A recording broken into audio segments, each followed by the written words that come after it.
j'ai des problèmes capillaires. Non, je ne veux pas me cacher. Si, peut-être que si en fait. Bon Dana, ok. Ah, on est mieux là, non? Dans cette nouvelle vidéo, je vais vous raconter 3 anecdotes sur moi. Et pour pimenter un peu le tout, il y en aura 2 vraies et une fausse. Et c'est à vous de deviner laquelle est fausse. J'espère que vous avez compris. En tout cas, on part pour la première anecdote.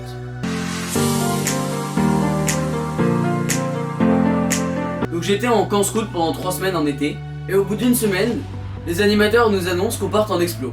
Le premier jour se passe très bien. Le deuxième jour on part. On marche 12-13 km. Et on arrive vers 15h à l'endroit où on devait arriver. Et c'est pile à ce moment qu'un anime a eu la super idée de partir dans la forêt qui était juste à côté. C'est à ce moment-là que moi et 5-6 autres enfants, on a eu la superbe idée, à 10 ans, de suivre un animateur dans la forêt. J'ai fait des idées de génie. On arrive dans cette forêt, on marche une petite dizaine de mètres, et on voit à peu près à 2 mètres au-dessus de notre tête, une branche qui est coupée en deux qui est sur le point de tomber. Donc ça te met dans l'ambiance, c'est assez cool. On s'était dit que c'était probablement la météo, que c'était rien de grave. On marche un peu, et on arrive face à 3-4 arbres. Et on voit sur cet arbre, il y a une espèce de grosse griffure.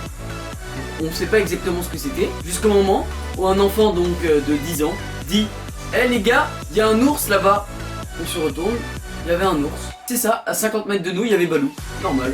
Il en faut peu pour être heureux, vraiment très peu pour être heureux. Il faut se satisfaire du nécessaire. Ouais, donc tout va bien par ça. Donc là, tu comprends vite. La branche, l'ours qui donne un coup de patte. Les troncs, l'ours qui fait comme ça, comme dans Balou. Ah oui.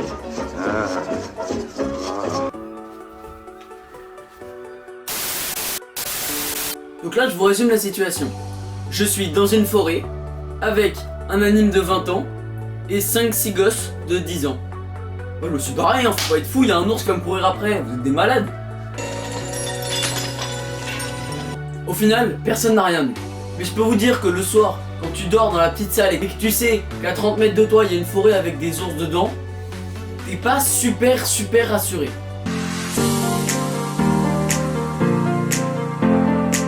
Pour cette deuxième anecdote, on change complètement de sujet. Ça s'est passé il y a 2 ans à peu près. J'étais au parc avec mon frère, donc tout va bien jusque là. Et c'est là que je vois Kev Adams avec son petit frère en train de jouer au foot juste à côté de nous. Ok, bah c'est cool, du coup je suis allé le voir. Il était grave sympa, on a parlé un peu avec lui. Après je continue à jouer au foot avec mon frère. Et je voulais partir jouer au ping-pong. Et je vois Kev Adams jouer au ping-pong avec son frère. Donc je vous explique la situation. Je suis au parc avec mon frère. Et je joue contre Kev Adams au ping-pong. Et bah vous savez quoi? Je l'ai dégommé. Kev Adams c'est peut-être un bon humoriste, mais au ping-pong, il vaut 0. Donc j'ai joué au ping-pong avec Kev Adams. Et je l'ai éclaté. C'est tout ce que j'avais dit.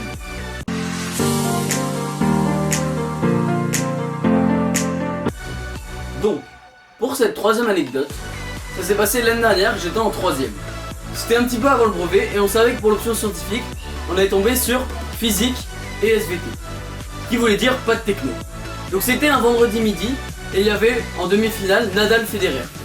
Et enfin Federer retournait sur terre battue et Nadal devait défendre son titre devant Federer. Ce qui est quand même pas rien. Sauf que là, à 13h, cours de techno. Ouais!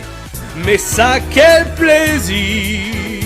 Je suis allé voir au début du cours mon prof de techno, d'ailleurs qui est super sympa. Et je lui ai dit, monsieur, est-ce que c'est possible qu'on mette le match Nadal-Federer? You serious? Et devinez quoi? Pendant 1 heure, on a regardé le match Nadal-Federer en le commentant avec mon prof de techno. Ah mais c'était génial! Et au final, Nadal a gagné. Vamos! Bon, c'est tout pour cette vidéo. Donc envoyez un commentaire et dites pour vous quelle anecdote est la fausse. Bon, pour finir, une petite phrase philosophique. Pour Pascal Bruckner, l'épreuve nous aura révélé à quel point nous étions heureux sans le savoir. À quel point l'ordinaire était extraordinaire. Et bah Pascal il avait raison hein. Ah maintenant j'ai envie d'aller à l'école, j'aurais jamais cru dire ça de ma vie. Souscrivez à un confinement.